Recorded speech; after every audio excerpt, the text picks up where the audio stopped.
যাকে আমি রোজ চুল বেঁধে দিছি, গালে উঠে ভাত খাওয়াই দিছি, তাকে আমি রেডি করেছি, সঙ্গে করে স্কুলে নিয়ে গেছি।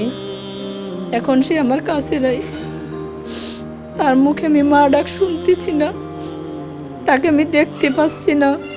আমার কতটা কষ্ট হচ্ছে, আমি তো মা।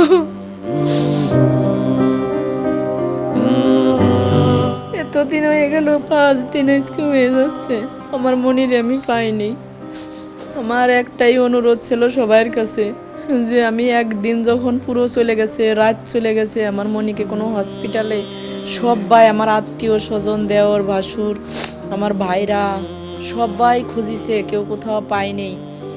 যখন এক স্যারের বলা পরে যে সিএমএসে কিছু লাশ গেছে, দেখেন সেখানে গিয়ে, আর সেখানে গিয়ে আমার মনাকে শনাক্ত করছে ওর বাবা দেখে, যেটাই আমার রাইসামণি।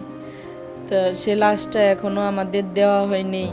রিপোর্ট করছে যে ডিএনএ টেস্ট করিছে, এটা রিপোর্টটা আসলে তারপরে তাকে দেওয়া হবে।